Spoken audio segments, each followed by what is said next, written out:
naquele hospital.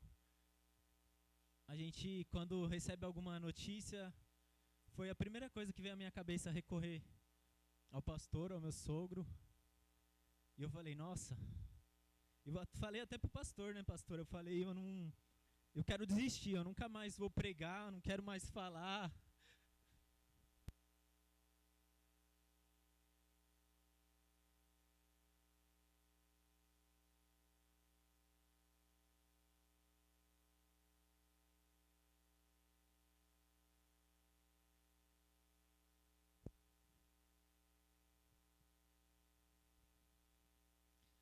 E agora eu tô muito feliz, é tipo um choro de alegria, tá, gente? Não leva mal. Eu tô muito feliz por estar aqui hoje, por estar nessa posição, por estar aqui em cima, por estar no púlpito, por ter a oportunidade de falar de Deus, de falar do Senhor. E naquele momento eu tava me vendo sozinho. Parece que às vezes quando tá pesado, quando o fardo tá pesado, parece que nossos olhos ficam vendados, né? A gente não consegue enxergar que Deus está ali com a gente, que Deus tem um propósito na nossa vida, mas que às vezes o propósito do Senhor nos machuca. Às vezes a forma que o Senhor trabalha machuca a gente. E a gente não entende, porque como que a gente vai entender? Seres imperfeitos vão entender a perfeição do Senhor como? E aí o Senhor me deu uma palavra no meu coração quando eu recebi o convite para ministrar do meu sogro. Eu agradeço também pelo convite, meu pastor Marcos também. Quando ele me convidou, eu já logo aceitei. Eu falei, eu vou aceitar. E o Senhor colocou no meu coração uma palavra que quando eu cheguei aqui me alegrou muito. Eu fiquei muito feliz. Eu falei, é confirmação do Senhor.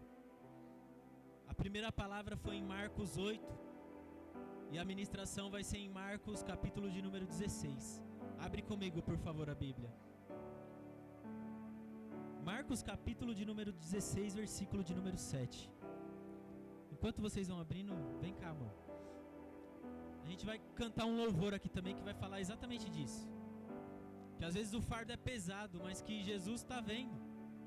Jesus está conosco. Deixa eu só fazer a leitura antes com vocês. Marcos capítulo de número 16, versículo 7. Somente a parte A do versículo vai dizer assim: mas ide, dizei a seus discípulos e a Pedro. Somente até aí. Fiquem de pé para louvar conosco.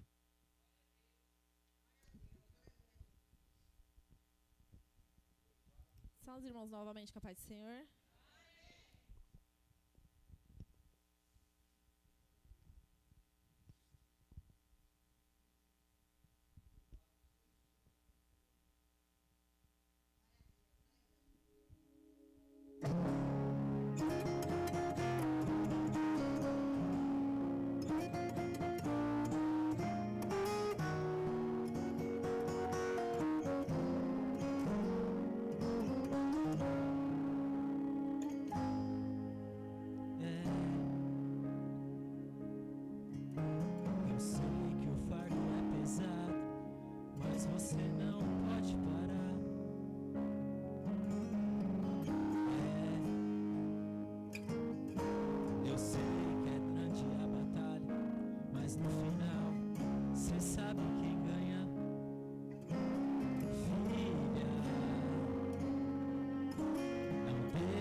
Essa carta escrevi pra ti.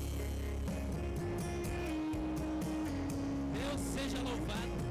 Ainda tem pessoas que temem ao Senhor. Ainda tem pessoas que adoram o nome do Senhor. Glória a Deus.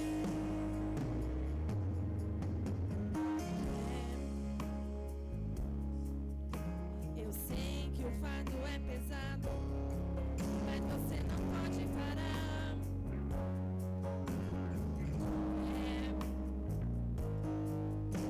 Eu sei que é grande a batalha, mas no final você sabe quem ganha. Filho, não desanime, vai em frente. É de lutas que vive um crente, não é hora de parar.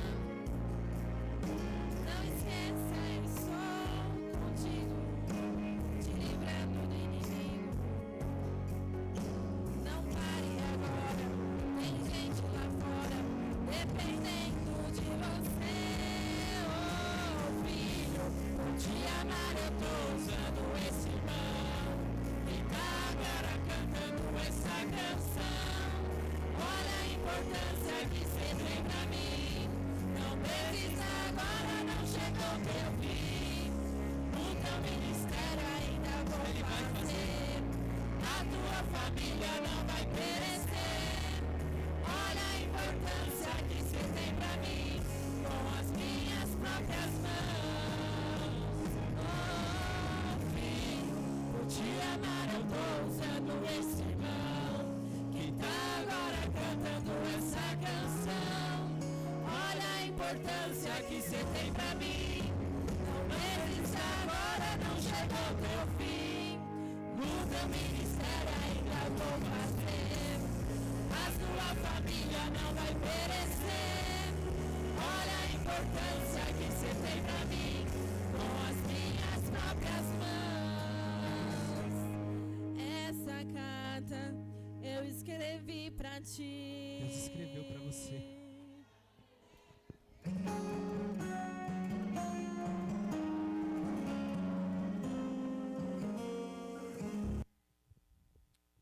Glória a Deus. Podem se assentar, irmãos. Pedro é o personagem mais contraditório da história da Bíblia. Ele é aquele que vai desde o do pico da fé, do pico de acreditar, até o abismo. E é interessante que nós também somos como Pedro. Nós também. Há momentos em que a gente está no pico de alegria, está no pico da emoção, e há momentos que a gente vai para o abismo. Há momentos em que a nossa fé está inabalável, que a nossa fé está lá em cima. E há momentos em que a nossa fé cai na incredulidade, cai no desânimo, cai na baixa autoestima. Há momentos em que estamos assim, parecendo uma gangorra.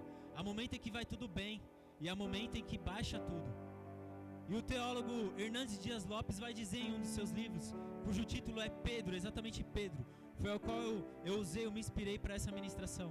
Ele vai dizer que nós somos como Pedro. E quem era Pedro? Pedro, ele era um homem que era casado, ele morava em Cafarnaum, e na verdade ele viveu em Genezaré, e ele se mudou para Cafarnaum, que foi onde Jesus começou seu ministério ali, onde Jesus passou uma parte do seu ministério. E é interessante que nessa cidade, ele acabou construindo uma pequena empresa, ele acabou tendo uma empresa de pesca. Ele pescava com Tiago e João. E ele iniciou a sua pescaria. É interessante que ele tem um irmão cujo nome é André. André apresentou ele a Cristo. E após Pedro conhecer a Cristo, tudo mudou. Quando ele conheceu a Cristo, ele passou a ser pescador de homens. A partir do momento que ele conheceu a Cristo, ele abandonou a pescaria. O Senhor falou: ei, segue-me, Pedro. E Pedro largou tudo. Só que Pedro era um homem rude, era um pescador rude, grosso. Ele era também iletrado, ele não sabia também ler. Então imagina como que era Pedro. Só que desde então, desde o princípio, Pedro tinha um dom. Ele tinha um dom para liderança, pastor. Pedro, ele já tinha um dom para ser um líder. E assim começou. Pedro então foi seguir Jesus. E esse foi o início da caminhada de Pedro com Jesus. E é interessante que o livro de Marcos vai relatar exatamente isso. Vai relatar essa passagem que a gente leu. É interessante que os outros 3 evangelhos, Mateus, Lucas e João, não vai trazer essa passagem. Porque Jesus, quando ele é morto, quando ele vai morrer, quando ele ressuscita, aparecem alguns anjos. Tinha algumas mulheres lá, porque as mulheres queriam ir lá pegar o corpo de Jesus. Só que quando ela chega lá, há alguns anjos. E esses anjos vai dizer para essas mulheres: avise aos discípulos e a Pedro. Mas por que Pedro? O que Pedro tinha de diferente? No que Pedro era especial? Por que não? Chame aos discípulos e João. João era o amado de Jesus. Ou por que não? Chame aos discípulos e a Tomé. Tomé desacreditou da ressurreição de Jesus. Mas não. Os anjos vão falar: chame os discípulos e a Pedro. E sabe por que eles vai deixar o nome de Pedro em evidência? Porque naquele momento, Pedro já não se considerava mais um discípulo. Naquele momento, Pedro já havia cometido o maior dos pecados. Naquele momento, Pedro já havia feito o que jamais achou que ia fazer.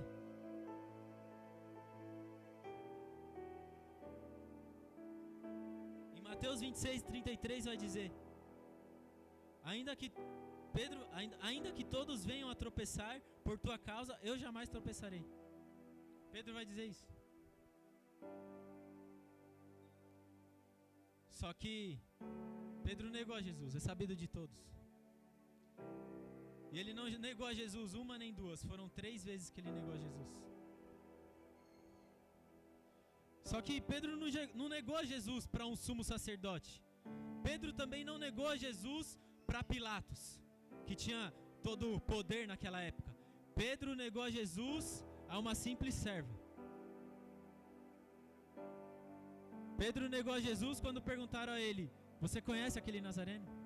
Você andava com ele? E Pedro negou. E Jesus disse para ele: antes que o galo cante 2 vezes, 3 vezes tu me negará, Pedro. Só que naquele momento, Pedro achou que talvez Jesus estava doido. Jesus não estava me entendendo. Eu sou Pedro, eu sou corajoso, eu não tropeço, eu não falho.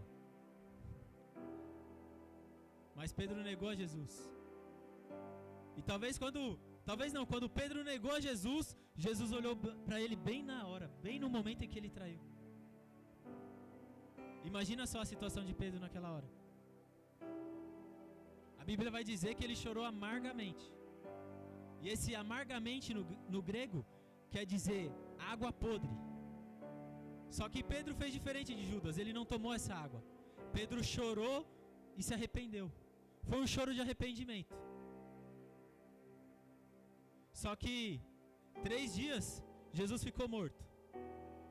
Lucas, no capítulo de número... Peraí, deixa eu achar aqui para vocês. Lucas, no capítulo de número 27, versículo de número 4, vai dizer que era necessário que o Senhor ia sofrer nas mãos dos pecadores, mas que ao 3º dia ele ia reviver. E imagine só a cabeça de Lucas a cabeça de Pedro, naqueles 3 dias. A cabeça de Pedro pensando: eu pequei contra o Senhor. Eu fiz algo que jamais achei que ia fazer. Eu tropecei, eu caí, e agora?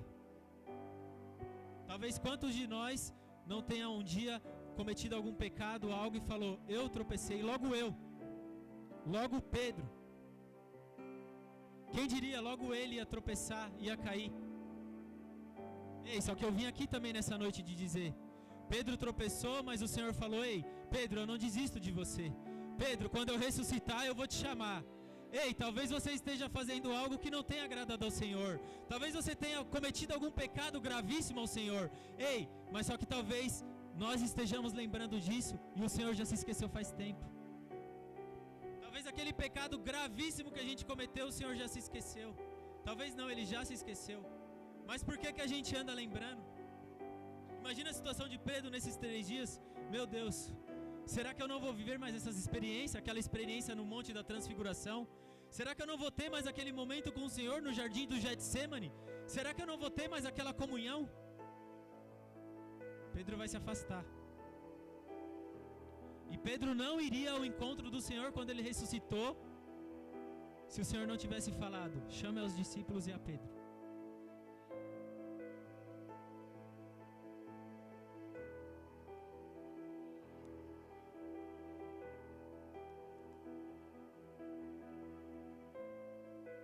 E logo Pedro, que na primeira pregação dele, ele alcançou aproximadamente 3.000 pessoas. Agora ele estava nessa situação. Só que é interessante que depois de dar essa notícia, das mulheres darem essa notícia do anjo, que Jesus ressuscitou, que Jesus chamou os discípulos e a Pedro, Pedro vai ao encontro do Senhor. Pedro toma coragem e vai. Meu Deus, mas como que eu vou me apresentar ao Senhor depois disso que eu fiz? Como que eu vou me achegar ao Senhor? Que coragem eu vou ter de chegar perto dele? Qual a forma que eu vou falar, que eu vou olhar para o Senhor? Mas Pedro foi assim mesmo. Só que é interessante que quando ele chega ao local, o Senhor não está lá, Jesus não estava lá. Então ele não vê Jesus. E como ele não vê Jesus, Pedro vai fazer o seguinte: Pedro vai pescar novamente.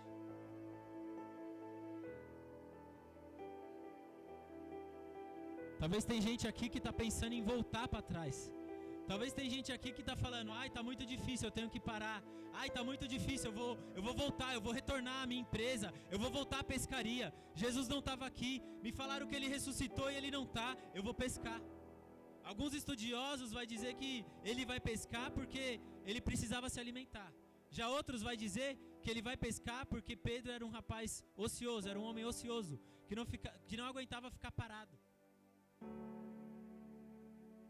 Só que para mim, Pedro foi pescar porque ele falou: agora já era. Jesus não está aqui. Não tem o que eu fazer. Para que eu vou ficar aqui?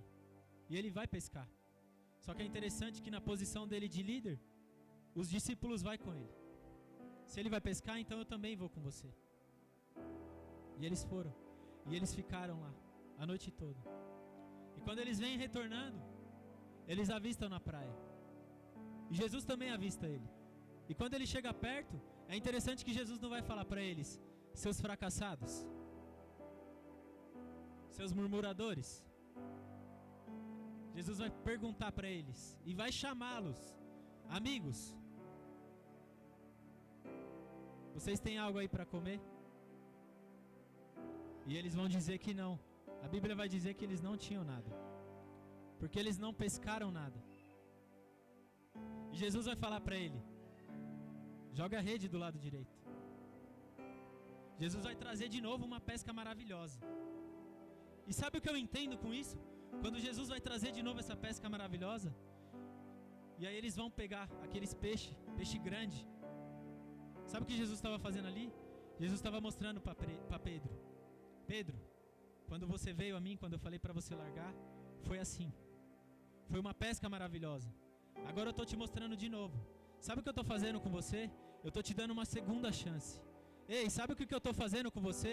Eu estou falando para você de novo: a minha promessa que eu te fiz, eu não desisti. Ei, tudo aquilo que eu te prometi que você ia pescar homens, você vai pescar. Ei, eu estou aqui, eu perdoo você, eu te dou uma segunda chance. Porque o nosso Deus é assim, pastor. O nosso Deus é um Deus que dá uma segunda chance, uma terceira chance. A Bíblia vai dizer mais para frente que o Senhor vai perguntar para ele 3 vezes: Pedro, tu me amas? Sabe por que o Senhor vai perguntar para ele 3 vezes?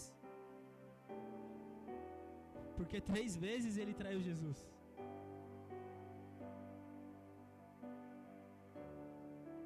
Sabe o que é interessante? Quando a gente lê a parte de Elias, que tinha aquela parte da seca na Bíblia, que Elias orou ao Senhor e veio a seca. Aí o Elias foi, teve aquele sacrifício, matou os profetas de Baal, e o Senhor falou para ele que havia uma chuva.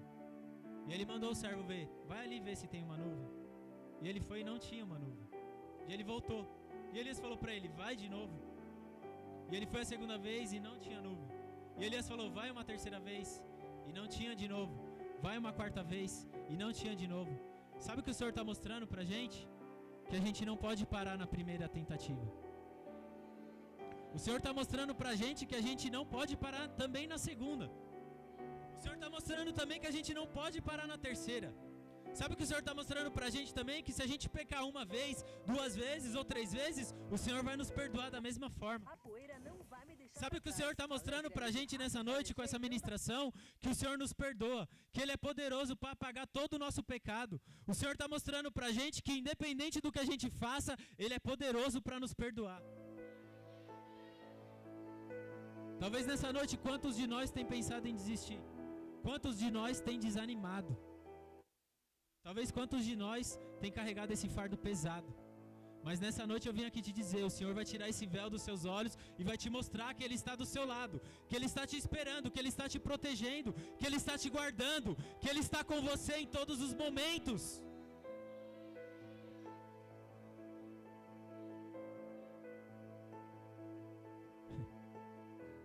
Logo com Pedro vai me acontecer isso, pastor. Isso podia acontecer com qualquer discípulo, menos com ele. E é por isso que o Hernandes Dias Lopes vai dizer que nós somos igual a Pedro. Porque nós tropeçamos nas nossas próprias palavras. Nós tropeçamos na nossa própria língua. A gente fala que não vai fazer isso, que não vai fazer aquilo, e a gente acaba fazendo, infelizmente. Muitas das vezes a gente acha que não vai acontecer conosco, e acontece. Pedro era mais ou menos desse tipo. Por isso que nós somos Pedro. Por isso que e a Pedro seria mais ou menos assim: e a você, e a você, e a você, e a você, e a você, e a você, e a cada um que está aqui. O Senhor está chamando você nessa noite. O Senhor está falando: não importa o que tenha acontecido, não importa o que você já fez, eu estou aqui, eu já ressuscitei, eu estou contigo, eu te fortaleço, eu te renovo, eu te transformo. Se coloca de pé nessa noite. Eu quero convidar só você aqui. Você talvez que esteja nessa situação. Não é para você confessar o seu pecado nem nada. É só você talvez que esteja fraco. Você que pensou em abandonar tudo. Você que talvez falou: eu não aguento mais. Você que talvez falou: não dá mais. Cadê Jesus? Cadê o Senhor? O Senhor morreu e não vai estar mais aqui.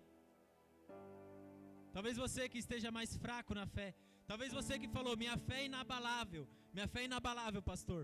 Mas quando veio a dificuldade eu falei: eu vou parar, eu vou desistir, eu não quero mais. Você talvez que tem pensado: ah, não dá pra mim. Essa porta está muito estreita, esse caminho está muito estreito. Eu vim aqui te dizer nessa noite: dá sim. O Senhor tem o melhor para você. O Senhor não desistiu de você. O Senhor tem promessa para você nessa noite. Mas para isso acontecer, você tem que dar o primeiro passo. O Senhor está assim, ó. Ele está te esperando. Ele está te esperando para te guiar, para te conduzir. Ele está te esperando nessa noite. Talvez a gente não entenda o trabalhar do Senhor. Talvez não, na maioria das vezes, irmão. A gente só vai entender amanhã, ou depois, ou depois, ou depois. E quando a gente vai entender, a gente vai dizer: é verdade, Senhor. Porque a nossa visão é muito limitada. O Senhor consegue ver através das paredes. O Senhor consegue ver através do nosso coração. Pedro negou Jesus. Mas e daí? O que o Senhor tinha para ele era maior. Ei, e daí? O que o Senhor tem para você é maior. Deixa que falem, deixa que aponte, deixa que dizem. O que o Senhor tem para você é maior. O que o Senhor tem na sua vida é maior. O que o Senhor tem no seu ministério é maior ainda. Só que para isso a gente tem que vir até o Senhor. Pedro foi até o Senhor. Se toda vez que a gente errar, a gente querer só se esconder do Senhor, quando a gente erra, a gente também tem que vir ao Senhor. Quando a gente erra, a gente tem que vir ao Senhor, assim como Pedro foi. Imagina nesses dias Pedro pensando: o que será que o Senhor estava pensando de mim? O que será que o Senhor estava pensando de mim? Eu falei que não ia tropeçar e o Senhor sabia que eu ia tropeçar. Quando eu tropecei, o Senhor me olhou. Imagina aqueles 3 dias de aflição para Pedro, pastor. Imagina o que ele passou naqueles 3 dias. Imagina a cabeça dele. Imagina a nossa cabeça perante aquele problema que a gente está. Imagina a nossa cabeça perante essa dificuldade que a gente está passando agora. Que a gente está falando, vai passar? Quando vai acabar, Senhor? Senhor, será que eu vou terminar de pé? Senhor, será que Tu vai estar do meu lado mesmo? Será que esse Deus vai me sustentar? Será que o que Ele fala acontece? Será que o que Ele fala realmente acontece?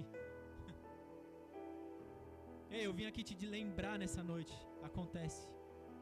Porque pode passar os céus, pode passar a terra, mas a palavra dele permanecerá. Sabe o que ele estava falando para Pedro? Pedro, eu continuo o mesmo, eu continuo imutável, eu serei eternamente o mesmo, eu não mudo, Pedro. Pode ser que você tenha mudado, irmão, pode ser que você não tenha tido as mesmas atitudes, pode ser que você tenha errado, mas o Senhor tem falado, eu não mudo.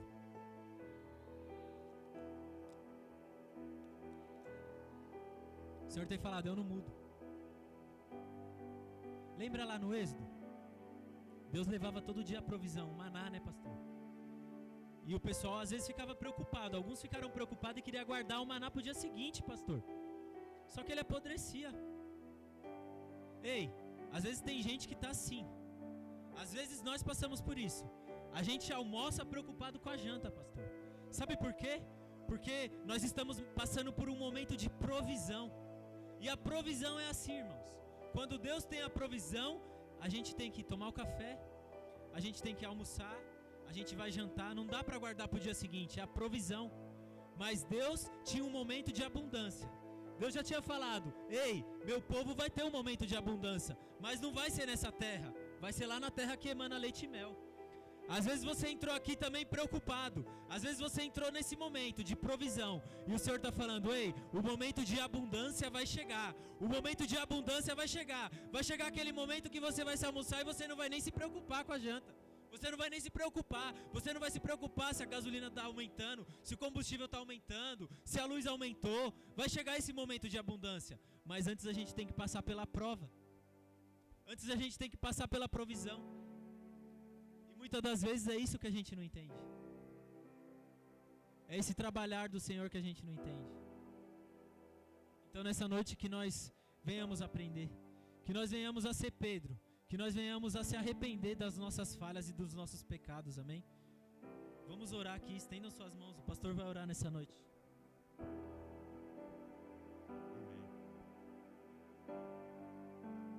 Bondoso Deus, glorioso Pai, nós confiamos na Tua palavra, nós confiamos nas Tuas promessas e confiamos no Teu amor, no Teu perdão, na Tua misericórdia, porque só o Senhor é Deus, só o Senhor tem poder, só o Senhor tem essa autoridade para perdoar, só o Senhor tem esse amor para nos abraçar.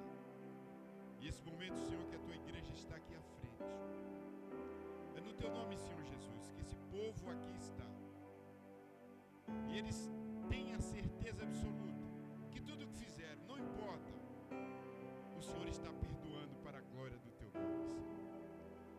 Porque o Senhor está renovando, está trazendo novidade de vida no coração de cada um deles, Senhor. E eu sei, Deus, que já está apagado, porque o Teu sangue apaga todo o pecado, Senhor. Então, Senhor Jesus, apaga agora.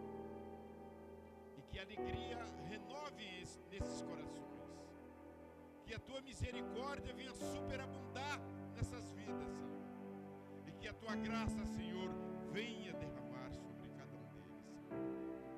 Porque essa noite, Senhor, é noite de perdão, é noite da graça, essa é uma noite de misericórdia, e eu sei que o Teu Espírito está movendo cada coração,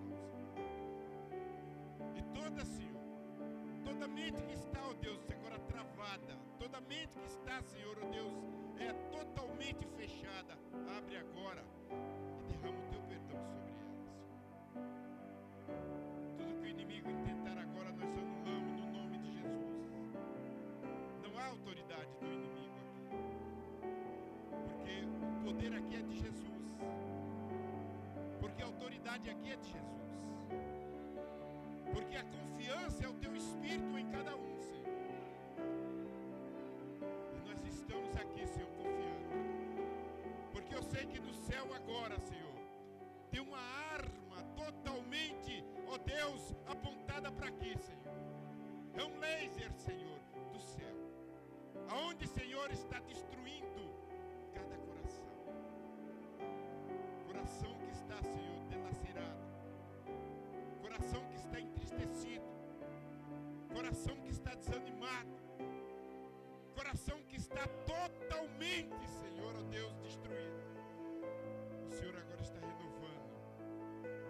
E o Senhor agora, Senhor, está, ó Deus, trazendo sobre essa vida novidade de vida. E a alegria retornou, Senhor. O amor retornou. O prazer retornou. E a graça do Senhor está presente. Nós oramos.